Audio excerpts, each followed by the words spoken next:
कावेरी बेटी, तुझे मायके आए पूरे 6 महीने हो चुके हैं। तब से तू ससुराल नहीं गई और न ही दामाद जी एक भी दफा तुझसे मिलने को आए। जाने क्यों मेरा जिया बैठा जा रहा है बेटा। कहीं तुझे ससुराल से भेजने के पीछे तेरी सास की कोई साजिश तो नहीं? ऊपर से तू 6 महीने पेट से है। ये खबर तुझे तेरे पति और सास से साझा कर देनी चाहिए। आज के दौर में दोष लगाने वालों की कमी नहीं है। माँ, आप खामखा परेशान हो रही हैं। मेरे पति किसी और के बारे में सोच भी नहीं सकते और माँ जी का मन तो हिम के समान श्वेत है। फिर 2 दिन बाद दीपावली पर मैं ससुराल वापस जा तो रही हूँ। मैं माँ जी और प्रवेश को ये खबर वहीं जाकर सुनाऊंगी। ईश्वर करे कि जैसा तू सोच रही है वैसा ही हो, लेकिन कभी कभी सब कुछ जितना सुलझा हुआ दिखता है असल में उतना ही उलझा हुआ होता है। मैंने तुझे अपनी कोख से जन्म दिया है, इसीलिए तेरा पक्का रंग रूप मुझ माँ के लिए मायने नहीं रखता, मगर संसार और ससुराल के खातिर चेहरे की सुंदरता ही सब कुछ है बेटा। माँ की बातें कावेरी को कुछ पल के लिए उलझन में डाल देती हैं। देखते ही देखते 2 दिन बीत जाते हैं और दीपावली का दिन आता है। कावेरी अपना सामान बांधते हुए मायके से विदाई लेकर बोलती है, अच्छा माँ, मैं चलती हूँ। अपना और बाबूजी का ख्याल रखना। शुभ दीपावली। तू भी अपना ख्याल रखना बेटी, संभल कर जाना। इसके बाद वो बहू अपने ससुराल बुलंदशहर के लिए रवाना हो जाती है। कुछ ही घंटों के बाद वो अपने ससुराल की दहलीज पर दस्तक देती है। पूरी 6 महीने बाद मैं अपने ससुराल लौटी हूँ। सब कुछ कितना बदला बदला सा लग रहा है। माँ जी, प्रवेश, जेठानी जी सब के सब कहाँ हैं? लगता है सब घर के प्रांगण में दीपावली का उत्सव मना रहे होंगे। सभी मेरे आने की बात से बेखबर हैं। सभी मुझे देखकर दंग रह जाएंगे। आंखों में कई सपने सजाई काली बहू जैसे ही आंगन में आती है तो सभी के सभी दीपावली मना रहे होते हैं। तभी उसकी नजर अपने पति प्रवेश और उसके बगल में खड़ी कायरा पर जाती है। कायरा और प्रवेश को एक दूसरे का हाथ पकड़ता देखकर उसे कुढ़न होती है। वो गुस्से से बिलबिलाती हुई आकर कायरा को दूर करती हुई कहती है, कायरा, ये क्या बेहुदगी है? किस हक से तुमने मेरे पति का हाथ पकड़ा? प्रवेश की पत्नी के हक से। एकदम सही सुना तुमने, प्रवेश मेरे पति हैं। ये सुनकर मानो कावेरी के पैरों तले जमीन खिसक जाती है और वो कपकपाती जुबान से कहती है, प्रवेश, तुम चुप क्यों खड़े हो? कुछ बोलते क्यों नहीं? यही सच है कावेरी, कायरा मेरी बीवी है। झूठ, ऐसा नहीं हो सकता। मेरे पति मुझे इतना बड़ा धोखा नहीं दे सकते। ये सुनकर उस काली बहू की आंखों से धोखे का दर्द आंसू बनकर छलक जाते हैं और वो गुस्से से बिलबिलाती हुई प्रवेश का गिरेबान पकड़कर कहती है, इतना बड़ा धोखा देने से पहले तुम्हें मेरा ख्याल नहीं आया? अग्नि के 7 फेरे लेकर सारे समाज के सामने तुमने मुझे अपनी पत्नी बनाया था। आखिर ऐसी कौन सी कमी थी मुझ में जो मुझे इतना बड़ा धोखा दिया? तभी अचानक उसकी सास दामिनी कहती है, अरे ओ काली कमली, दूर हट मेरे बेटे से। कमी जानना चाहती है तो सुन, तेरी सबसे बड़ी कमी तेरा काला चेहरा है। तेरा काला रूप ग्रहण बनकर रह गया है। इसका मतलब मुझे मायके भेजने के पीछे आप सभी का षड्यंत्र जुड़ा था। तू तो मुझे पहले दिन से ही पसंद नहीं थी। सुनना चाहती है तो सुन। कुछ समय पहले दामिनी और शमशेर के बीच बड़ी बहसबाजी चल रही है। नहीं, किसी भी कीमत पर ये काली कमली मेरे घर की बहू नहीं बन सकती। मैं अपने बचपन के दोस्त को वादा कर चुका हूँ। शमशेर सिंह की जुबान कमान से निकली बाढ़ के बराबर है। कावेरी ही इस घर की बहू बनेगी, बस। ये कहकर प्रवेश का पिता शमशेर चला जाता है। अगले दिन से शादी की तैयारी शुरू हो जाती है और कावेरी बहू बनकर ससुराल आ जाती है, जहाँ दामिनी की बड़ी बहू अनिका बातों के बाढ़ चलाकर कहती है, सच कहूँ माँ जी, तो ससुर जी ने इस काली बैरन के साथ देवर जी का ब्याह रचा के चांद में दाग वाली कथन को पूरा कर दिया।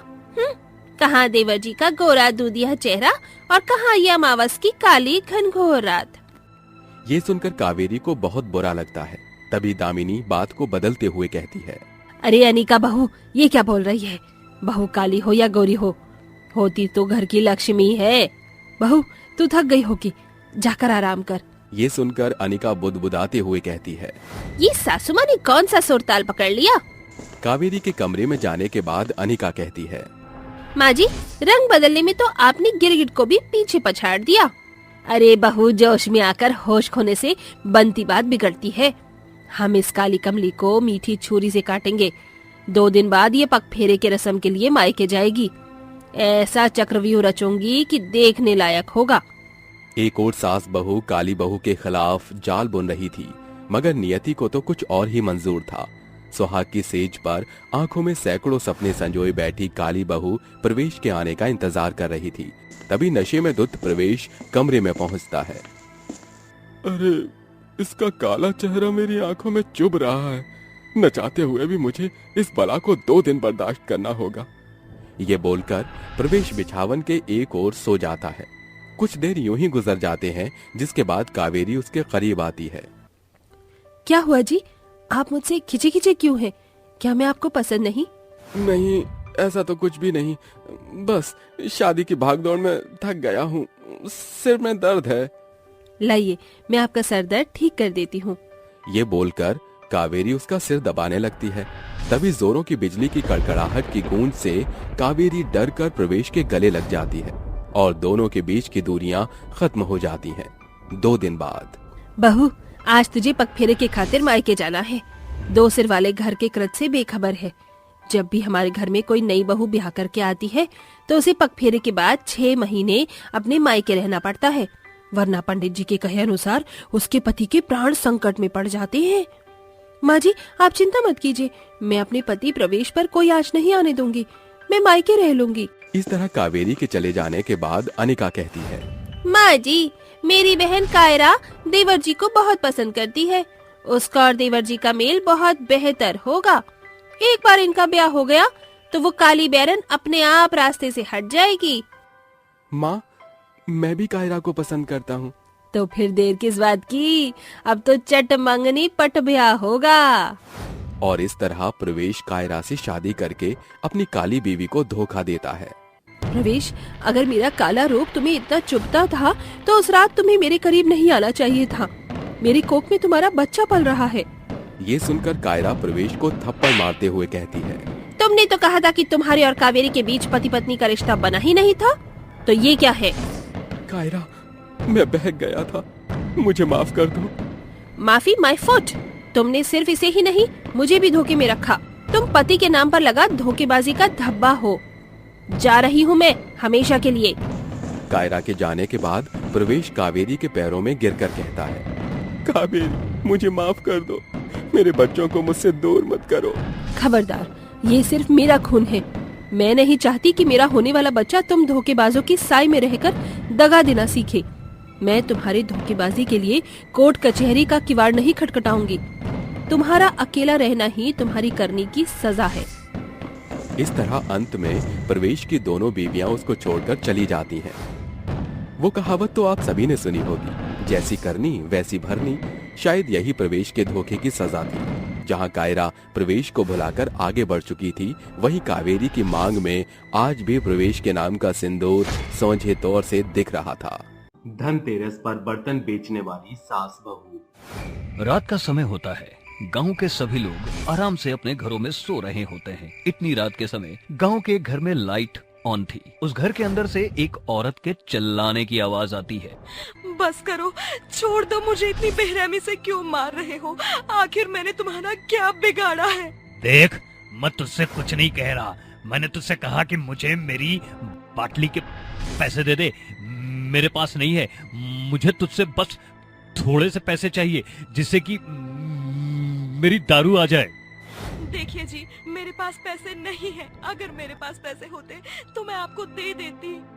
मुझे पता था मुझे कि तू ऐसी, तू नहीं मानेगी। रुक रुक, तुझे मैं अभी बताता हूँ। अंकित अपने चमड़े की ब्लेड निकालता है और उसी से अंजलि को मारना पीटना शुरू कर देता है। वहीं दूसरी तरफ अंकिता का पिता दामोदर भी शराब के नशे में अपनी पत्नी ममता के पास जाता है और उससे कहता है, अरे ममता, ममता कहाँ है? बिना एनर्जी ड्रिंक पिए मैं ठीक से खड़ा भी नहीं हो पाता। मेरे शरीर के खून में चींटियां दौड़ी है। जल्दी से मुझे थोड़े से पैसे दे दे, अपनी शराब लेकर आनी है। अजय, आप कैसी बात कर रहे हो? भला मेरे पास पैसे कहाँ से आए? देख ममता, मैं तेरे ऊपर हाथ नहीं उठाना चाहता, इसलिए प्यार से कह रहा हूँ, जो भी तेरे पास पैसे है मुझे दे दे। मैं जानता हूँ कि तू काम करके पैसे कमाती है और मुझसे छुपाती है, और मैं तेरा पति हूँ, तुम मेरे लिए इतना नहीं कर सकती? अजी आप कैसी बात कर रहे हो? जो भी मैं कमाती हूँ वो तो सब घर के खर्च में ही लग जाता है। दामोदर तुरंत ममता के बाल पकड़ लेता है और उसके बाल खींचने लगता है। मुझे पता था, अरे मुझे पता था कि तू मेरी एक बात भी नहीं मानेगी। देख, अगर तूने अब मेरी बाटली के लिए मुझे पैसा नहीं दिए ना, तो मैं तुझे बहुत मारूंगा और फिर तुझे बचाने वाला कोई भी नहीं आएगा। मैं आपके आगे हाथ जोड़ती हूँ, कहो तो पैर पड़ती हूँ, मुझे छोड़ दो। मेरे सर में बहुत दर्द हो रहा है, छोड़ दो, मेरे पास पैसे नहीं है।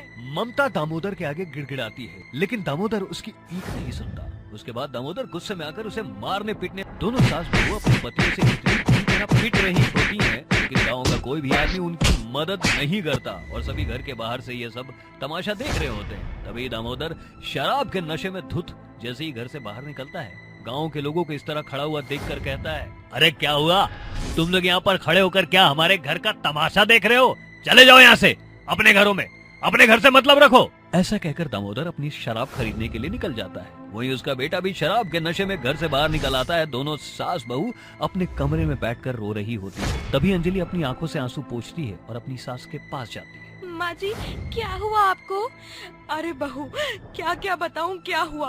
अरे तू तो जानती है ना कि कितनी मेहनत से पैसे कमाती हूँ और तेरे बाबूजी मुझसे सारे पैसे छीन ले जाते हैं। मैंने सोचा था कल से हमारे मुन्ना का एडमिशन अच्छे से स्कूल में करवा दूंगी, लेकिन जैसा सोचा था वैसा तो कुछ भी नहीं हुआ। कोई बात नहीं माँ जी, हम कर भी क्या सकते हैं। हमने इन्हें बहुत समझाने की कोशिश की, लेकिन इन्होंने कभी हमारी बात ही नहीं समझी। बहू मुझे माफ कर दे, मैं ही तुझे इस घर में लेकर आई थी, ये जानने के बाद भी कि मेरा पति और मेरा बेटा कैसा है। मैंने तेरी जिंदगी बर्बाद कर दी बहू। अरे माँ जी आप ऐसा मत कहिए, आप मेरी माँ हो और मैं जानती हूँ कि आपकी इसमें कोई गलती नहीं है।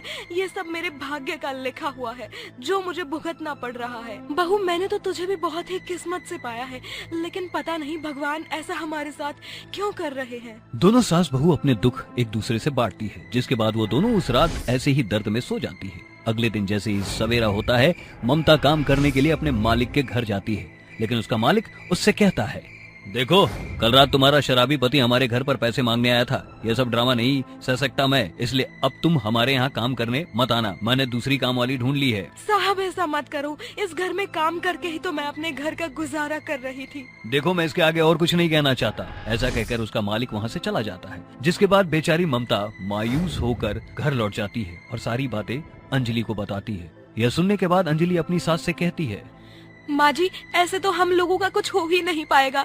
मेरी माँ ने कुछ सोने के जेवर बनवाए थे जो मैंने अभी तक छुपा कर रखे हैं। एक काम करते हैं, धनतेरस का त्योहार आने वाला है, उन सोने के गहनों को बेचकर कुछ बर्तन ले आएंगे और उन बर्तन को हम बेचकर पैसा कमाएंगे। लेकिन बहू माँ ने तुझे कितने प्यार और प्रेम से वो गहने दिए होंगे और तू उन गहनों को इस तरह बेच देगी। अरे माँ जी गहने तो दोबारा भी बन जाएंगे, लेकिन हमारे लिए मुन्ना का एडमिशन करवाना बहुत जरूरी है और फिर गांव के सभी लोगों को हमारे बारे में पता है कि हम कितने दुखी हैं। इस चलते वो सब हमसे बर्तन जरूर खरीदेंगे। यह भी सही बात है, वो हमारी मदद जरूर करेंगे। यह भी सही बात है, वह हमारी मदद जरूर करेंगे। ऐसा सोचकर अंजलि अपने सारे गहने बेच देती है, जिसके बाद उसे जो पैसे मिलते हैं वो उनसे बाजार से बर्तन खरीद लेती है और धनतेरस वाले दिन बर्तनों को बेचकर पैसे कमाती है। जितने भी वो पैसे कमाती है वह उन पैसों को देखकर अपनी सास से कहती है, माँ जी हमने बर्तनों को बेचकर बहुत अच्छा पैसा कमाया है, लेकिन अब मेरे पास आगे के लिए एक और सुझाव है। हम अपनी बचत निकालने के बाद जो पैसा बचेगा उन पैसों से दिवाली के लिए बम पटाखे खरीद लेते हैं और फिर हम उन बम पटाखों को दिवाली के दिन बेचेंगे। इससे हम और भी ज्यादा पैसा कमा लेंगे। अरे बहू तू तो बहुत समझदार है, हम ऐसा ही करेंगे। वह दोनों सास बहू बचत के पैसों से बचाया हुआ पैसा निकालकर बम पटाखे ले आती है, जिसके बाद वह दिवाली के बम पटाखे बेचने जा रही होती है। लेकिन तभी उनके निकम्मे पति दोबारा शराब पीकर उनके पास आते हैं। अरे वाह क्या बात है, कहाँ जा रही हो तुम दोनों के दोनों? और ये इतने सारे बम पटाखे तुम दोनों क्यों कहाँ से लेकर आई हो? अंजलि और ममता दोनों उन्हें धनतेरस पर बर्तन बेचने के काम के बारे में बताती है, जिसे सुनने के बाद उन दोनों के मन में लालच आ जाता है। अरे जब तुम दोनों ने इतने पैसे कमाए हैं तो लाओ थोड़े से पैसे हमें भी दे दो, थोड़े से पैसों पर हमारा भी तो हक बनता है। अंजलि को यह सुनते ही बहुत गुस्सा आता है, जिसके बाद वह गुस्से में कहती है, अरे आखिर कब तक तुम हमारे कमाए हुए पैसों के ऊपर अपने शौक और नशे को पूरे करते रहोगे? अरे तुम जैसे आदमियों को तो शर्म के मारे डूब मर जाना चाहिए। तुम्हारी वजह से हम जैसी औरतों को बाहर निकल कर काम करना पड़ता है। तुम्हें तो हमारा साथ देना चाहिए था और तुम हमसे शराब के लिए पैसे मांगते हो, ना कि हमसे शराब के लिए पैसे मांगने चाहिए थे। ऐसा कहकर अंजलि अपनी सास के साथ सभी बम पटाखे लेकर बेचने के लिए चली जाती है। वहीं दूसरी तरफ दामोदर और अंकित को अपनी गलती का एहसास होता है, जिसके बाद वह भी उनके पीछे पीछे उनके पास पहुंच जाते हैं और उनसे माफी मांगते हुए कहते हैं, हम दोनों को हमारी गलती का एहसास हो गया है। आज हमें पता चला कि हमने नशे के चक्कर में कभी कुछ किया ही नहीं, और तो और तुम दोनों भूखी प्यासी घर में पड़ी रही, लेकिन तब भी हमने तुम्हारे बारे में नहीं सोचा। वहीं दूसरी तरफ तुम दोनों औरत होकर इतनी समझदारी दिखाई और पैसे कमाए। आज तुमने मेरी आंखें खोल दी। हो सके तो मुझे मेरी सभी गलतियों के लिए माफ कर देना। मैं अपनी गलतियां सुधारना चाहता हूँ। क्या मुझे और पिताजी को हमारी गलती सुधारने का एक मौका मिलेगा? अंजलि और ममता अपने पतियों को एक मौका और दे देती है, जिसके बाद वह सभी मिलकर दिवाली के पटाखे बेचने लगते हैं, जिससे उन्हें बहुत अच्छा मुनाफा होता है और वह खुशी खुशी अपनी दिवाली मनाती है। अब वह चारों एक साथ मिलकर खुद का काम शुरू करती है और खुशी खुशी रहने लगती। कनिका मंदिर के बाहर हाथों से बनाई हुई फूलों की माला बेचकर अपने घर का गुजारा करती है। वो मंदिर के बाहर बैठकर माला बेच रही होती है। माला ले लो माला, फूलों की माला, माला ले लो माला। तभी उसके पास एक बूढ़ी औरत आती है और उससे कहती है, अरे ये माला कितने की दी है तुमने? अम्मा केवल 10 रुपए की एक माला है, कोई सी मर्जी ले लो। माला तो तुम्हारी सारी ताजे फूलों से है, लाओ मुझे 2 माला दे दो। कनिका उसे 2 माला दे देती है, जिसके बाद वो वहाँ बैठी हुई माला बेचने लगती है। सुबह से शाम तक कनिका फूलों की माला बेचकर जो भी पैसे कमा पाती वो उन्हें अपने घर ले जाती। कनिका के माता पिता अपाहिज थे और वो बहुत गरीब होते हैं। कनिका अपने गरीब अपाहिज माता पिता की देखभाल और उन्हें अकेले संभालती थी। एक दिन कनिका के माता पिता उससे कहते हैं, बेटा कनिका, तुम्हारी उम्र हो गई है। मैं चाहता हूँ कि तुम अब शादी करके अपना घर बसा लो। हाँ कनिका, हमारी जिंदगी का तो कोई भरोसा ही नहीं है। आज है कल नहीं है। तुम क्यों हमारी वजह से अपनी पूरी जिंदगी बर्बाद कर रही हो? माँ, पिताजी, आप ये कैसी बातें कर रही हो? अरे आप तो मेरे माता पिता हो और आपकी सेवा करना तो मेरा फर्ज है। लेकिन बेटी, हमसे हमारा ये सुख मत छीन। हम तेरी शादी देखना चाहते हैं, इसलिए तू हमारी मान और शादी करके अपना घर बसा ले। कनिका के माता पिता उसे बहुत समझाते हैं, जिसके बाद कनिका समझ जाती है। उस दिन के बाद से कनिका के अपाहिज माता पिता उसके लिए एक लड़का ढूंढना शुरू कर देते हैं। कुछ दिनों के बाद कनिका के लिए एक बहुत अच्छा रिश्ता आता है।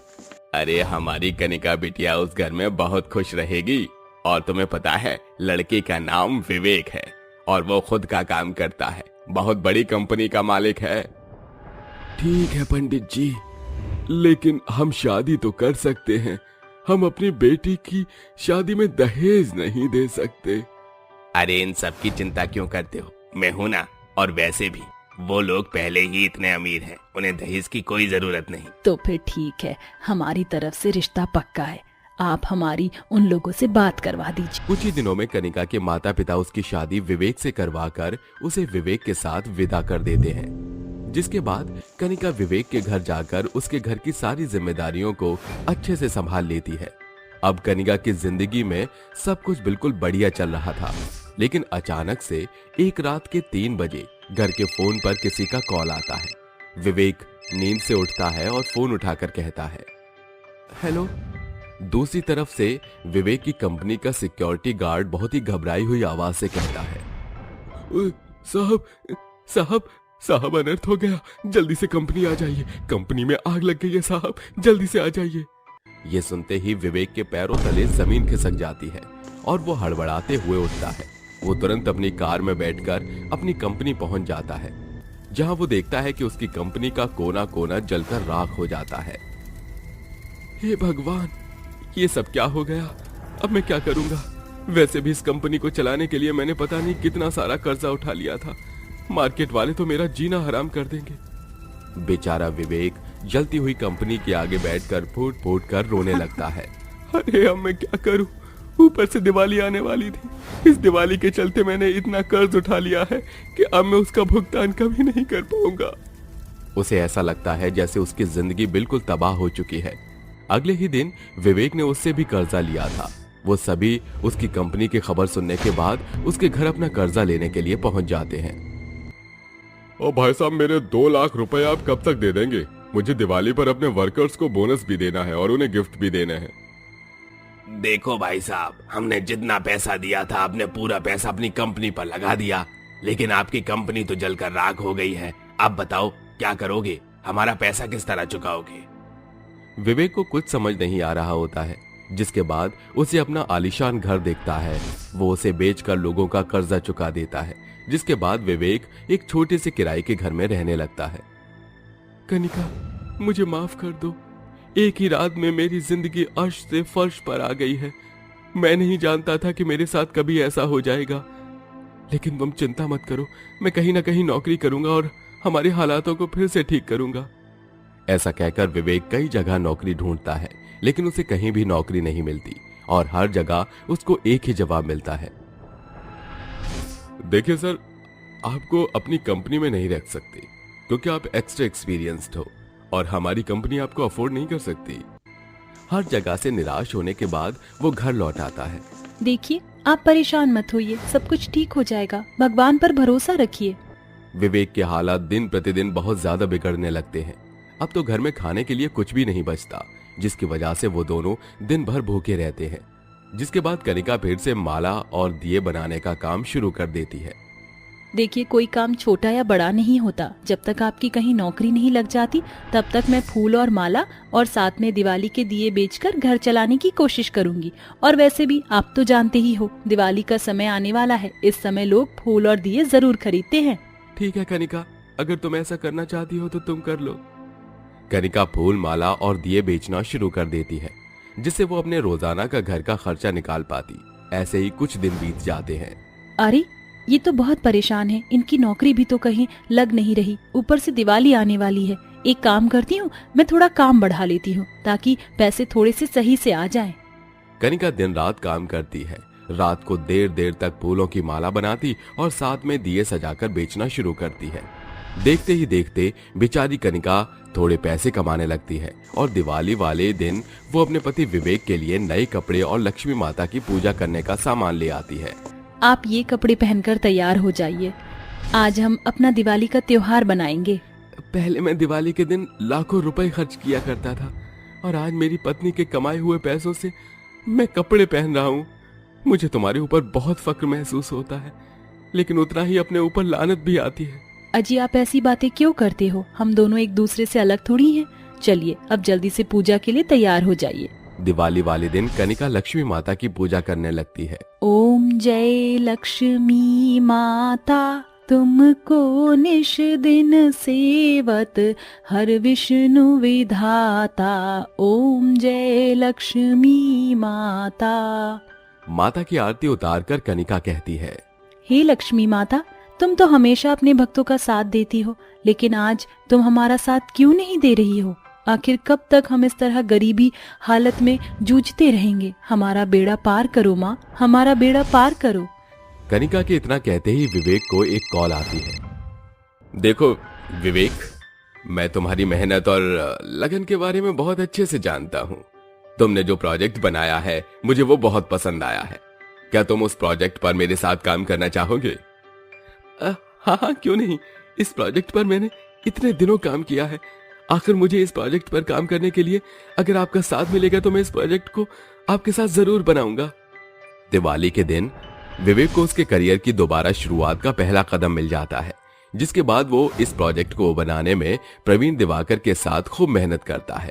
कुछ दिनों में उनका प्रोजेक्ट सबसे अच्छा और बेस्ट जाता है, जिसके चलते विवेक पहले की तरह कमाना शुरू कर देता है। देखते ही देखते उनके सभी दुख खत्म हो जाते हैं और अब कनिका और विवेक एक साथ खुशी खुशी रहने लगते हैं।